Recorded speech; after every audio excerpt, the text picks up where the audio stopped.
Does size really matter? 9mm or the 45 ACP? We're going to settle this debate once and for all. Stay tuned.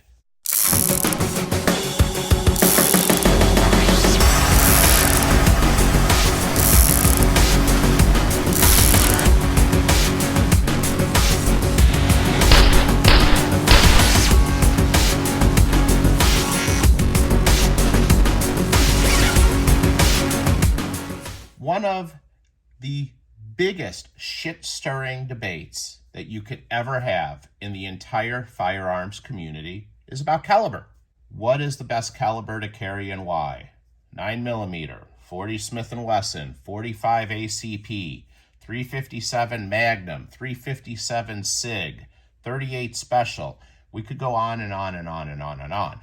But for the purposes of this discussion, we're going to go with two of the most popular calibers there are. The 9mm and the 45. Which one is better and why? For the purposes of this discussion, a few disclaimers. Number one, obviously I have a preference and we'll get to that later. But for the purposes of this discussion, I will try to relay as much factual information to you about this as possible. And number two, I am probably going to piss a bunch of you off. This video will probably not make very many friends. This video will probably not gain me very many subscribers. And you know what? I don't really give a shit.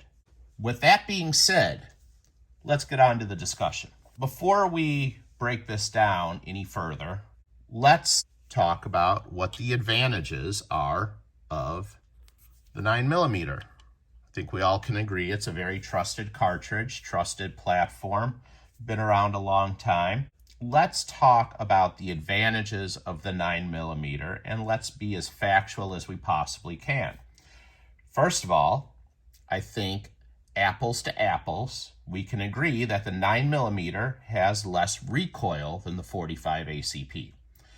Given two firearms of similar size, similar weight, the 45 ACP is going to kick a little bit harder. With the 9mm having less recoil, I think we can also factually agree that you will have faster, more accurate follow-up shots. Now, are we talking about seconds? No, we're talking about an extremely short amount of time. A tenth or 2/10 of a second, probably. We're talking about a very short amount of time. Could that make the difference in a gunfight? I don't know, perhaps. But we have to agree that if there's less recoil, that front sight will come back down and get back onto target quicker. Another advantage of the 9mm, capacity. I think we can all agree that the 9mm, and again, trying to keep this as factual as possible, the 9mm is not as thick as the 45. Hence, the 45 being a girthier round is going to take up more space in your magazine. Hence, less capacity. Keep in mind, apples to apples, similar guns, similar magazines, apples to apples, I think we can agree you're going to be able to shove in a few more 9mm rounds into that magazine than a 45 ACP round. With the 9mm, we can agree that it is traditionally a lighter bullet. This bullet here is a 147 grain bullet. This bullet is a 230 grain bullet. So this bullet is obviously going to be heavier than a 147 grain 9mm bullet. Hence, it is more than likely going to travel slower. And that would mean we can factually agree that the 9mm round will have a higher muzzle velocity because it's a lighter bullet, which will translate into more penetration. This is factually correct. This has been tested in ballistics gelatin, and it has been proven time and time again. Also, the 9mm round will have a flatter bullet trajectory at longer ranges. Is that a huge advantage? No, because we're traditionally not taking 100 and 150 yard shots with handguns. But given a longer range shot, you are going to have slightly more bullet drop with that 45 than you will with that 9mm, which translates to a flatter bullet trajectory. And finally, the last advantage of a 9mm round that I can think of is the ammo is cheaper. Similar brands, similar bullets, hollow points, jacketed hollow points, whatever. Full metal jacket, apples to apples, the 9mm round is going to cost less than the 45 ACP round. How about the advantages of this guy? The 45, battle tested, has won multiple wars, proven, been around forever, and it is one of the most reliable platforms known to mankind. And what I think is probably one of the greatest advantages of the 45 ACP is it actually has less penetration, which actually would be good for a home defense situation. This is the reason that when I am defending my home with a handgun, I'm not going to use an AR. I am not looking for something with super high muzzle velocities of 23 or 2400 feet per second. I'm looking for something that's a little bit slower, a little bit tamer, because I don't want stray rounds flying through the walls of my home and potentially endangering one of my children.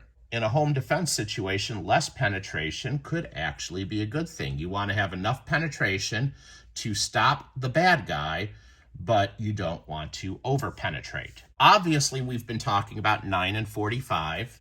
We cannot leave out the good old 40 Smith & Wesson, which the 40 is just a compromise of the two. It's going to have generally about 165 or a 180 grain bullet, and the muzzle velocities will be somewhere in between that 9 and that 45 ACP muzzle velocity range. What's the reality of these two platforms and these two calibers? Let's talk about wound channels. When you fire a hollow point bullet, this is going to open up like a banana peel, and it is going to expand and is going to create a wound channel. That wound channel signifies the amount of devastation and destruction it is doing as it rips through the bad guy. The 45 ACP wound channel is larger than the 9mm wound channel. However, is it large enough to make a difference? In my opinion, no. It does not make a big enough difference.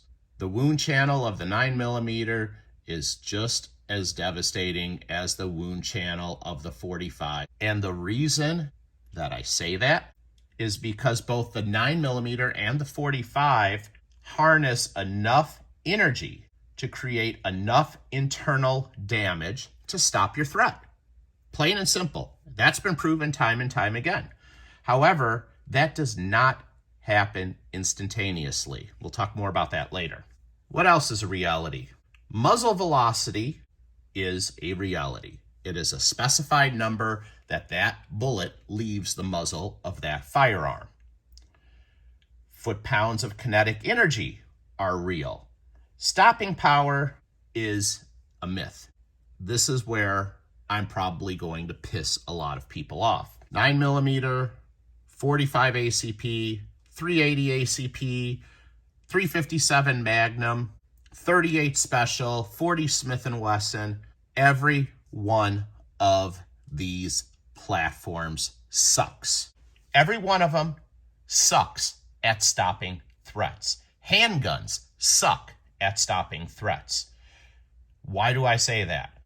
The problem is people have been brought up by Hollywood. Being involved in a shooting is not like it happens in the movies. Bad guys don't just fly backwards 10 feet, bang into a wall, and drop dead. That is not how shit works. The dumbass debate that we're having right now about 45 or 9mm, this what we're talking about is fucking stupid. It doesn't matter. The only thing that matters is shot placement. The only way to stop your threat adequately is a well-placed round right into the tee box. If you guys don't know what the tee box is, I suggest you Google it. There's all kinds of information on what happens when a round is taken into the tee box and the neurological things that happen to the bad guy. That is the only way that you can instantaneously turn the lights out. The last thing the bad guy will remember before he goes to sleep is seeing the muzzle flash with his eyes. Some studies say he will not even hear the bang before it's lights out. It is the only way to effectively, instantly turn the lights out.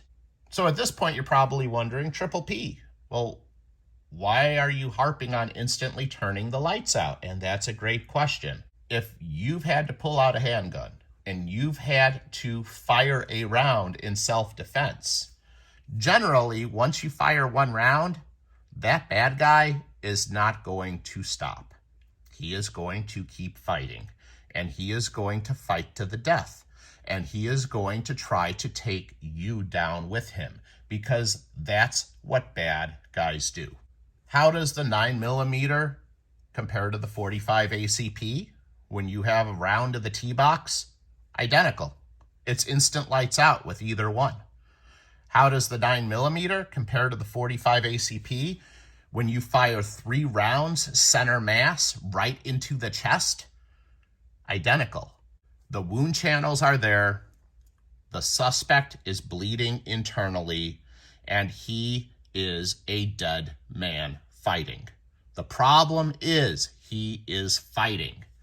Do you want the idea of a gunfight or a self-defense shooting for that matter is you guys want to survive it. What good is it to stop your threat if he kills you in the process? You've done nothing. You've accomplished nothing. And the best way to survive is shot placement, lights out. So both platforms, the 9 or the 45, are equally as capable. That brings us to where do we stand? 9mm versus 45. Triple P, you said you're going to settle this debate once and for all, right? Who's the winner? Guess what? They both win. Neither of them win. They both suck.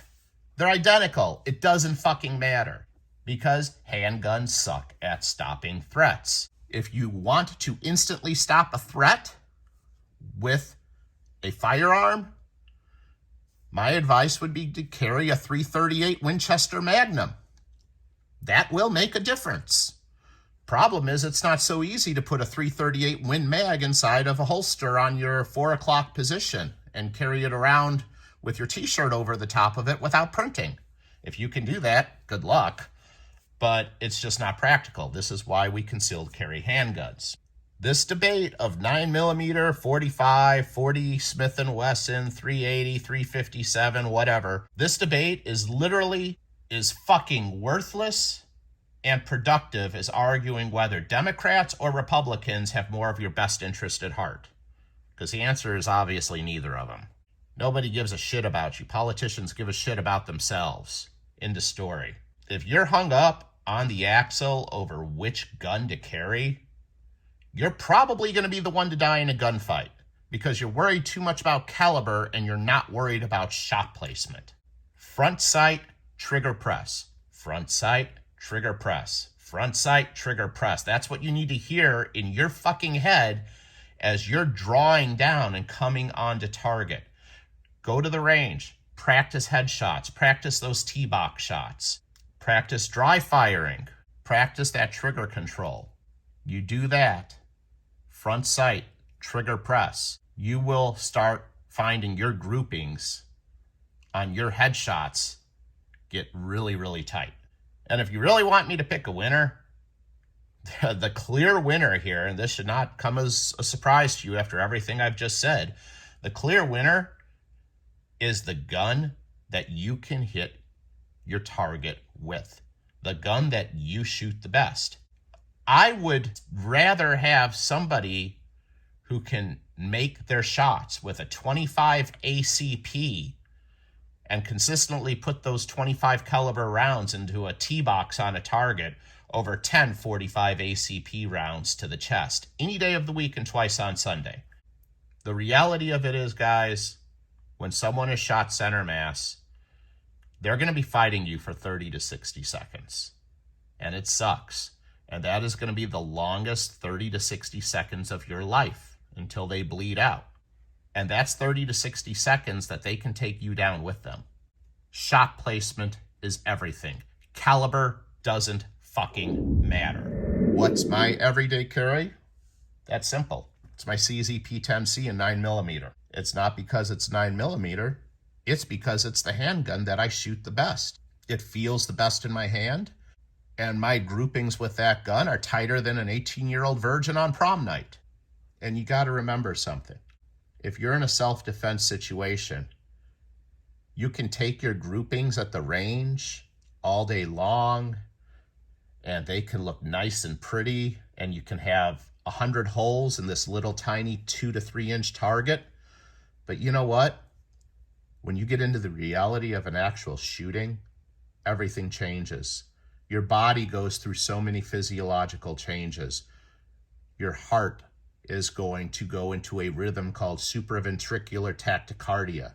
That is a heart rate in excess of 160 beats per minute because your body has received such a massive adrenaline dump and it has gone into fight or flight mode. You will get tunnel vision. You will get auditory exclusion. It is very intense. And what you can do at the range on a piece of paper is not what you will be able to do in that actual situation. Practice the way that you could visualize yourself having to defend yourself someday. Do some running and gunning, get your heart rate up, get your heart as elevated as you possibly can, and get your shots on target. Engage multiple targets. There's all kinds of different drills you can do to try to make things a little bit more realistic than standing behind a shooting lane, popping holes in a piece of paper. But like I said, for me, it's my P10C. It's a great gun. It's a great platform. It's not my most expensive gun. I've got all these fancy handguns with Trijicon RMRs and lights on them. On my CZ P10C that I use as my EDC, I have no light, I have no laser, I have no red dot. All I have is a set of night sights on it. That's it. Front sight, trigger press.